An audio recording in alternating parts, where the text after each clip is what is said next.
On Education Cabinet Secretary Fred Matiang'i this morning presided over the last graduation ceremony for AMREF International Training Center. The mid-level college is transitioning to a world-class university and will henceforth be called AMREF International University. Our Shadrach committee was there for us and now joins us live. Shadrach, good afternoon. So what did the CS have to say with regard to higher education here in the country? Well, good afternoon, Betty. When the CS came there, although to many it was just we was to launch or to oversee the graduation, the last graduation for the AMREF International Training Center, but he had a very serious and heavy message to managers and councils running the operations of universities across the country.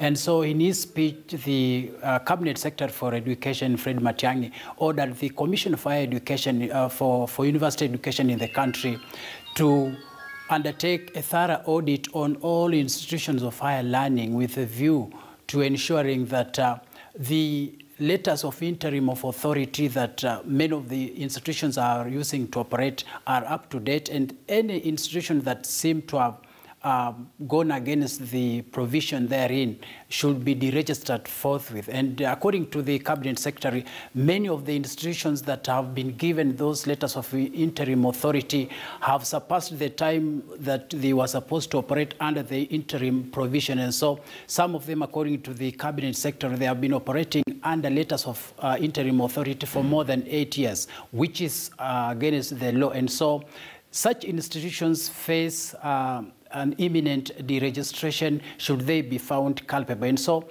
maybe just to get exactly what the CS said, let's listen in and get to ourselves, to hear ourselves by what he said. Let's do things the way they are supposed to be done. If we are not doing the right thing, sorry, let's just get back to the law that we have enacted ourselves. And I am happy that councils are now beginning to bite, and councils are beginning to strip people of degrees. I would like to see more councils do that.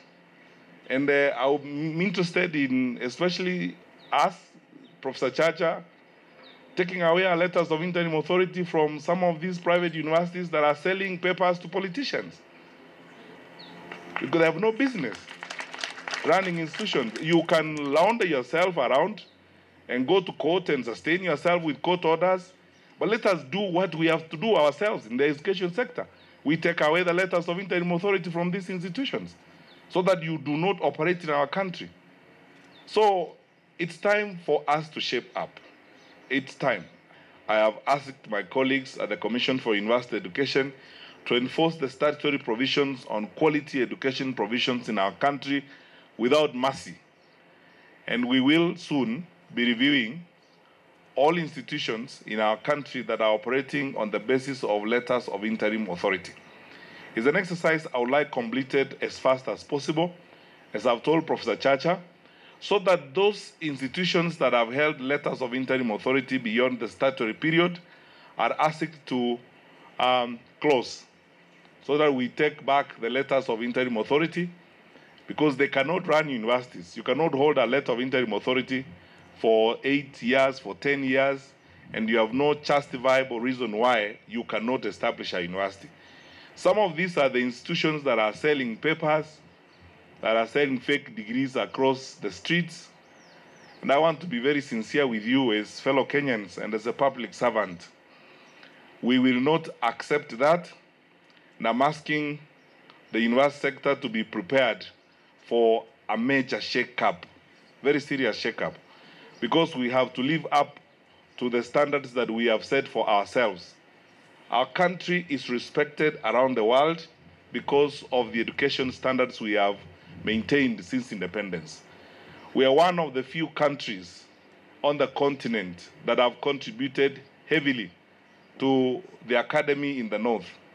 I've often said that we have over 450, the last time we carried out a survey, we have over 450 Kenyan academics and researchers who are doing great stuff in the north. 2 successful Kenyans who are working on new vaccines at University of Maryland, who have made headlines.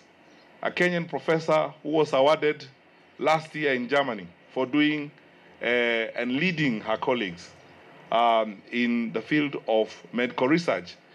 And Kenyans have kept our flag high in academic performance. We cannot do them disservice at home by taking our kiosk mentality too far. So that we are now decided to operate kiosks that we think should be called universities. It's not true. This is not going to be easy. I have to be very honest with you. I am aware, and we are aware in the university sector, that this is going to cause a bit of rancor, and it's going to shake us up together. Let it shake us up to our realization that we have to hold up our standards, and the standards of our university education must measure up to global standards.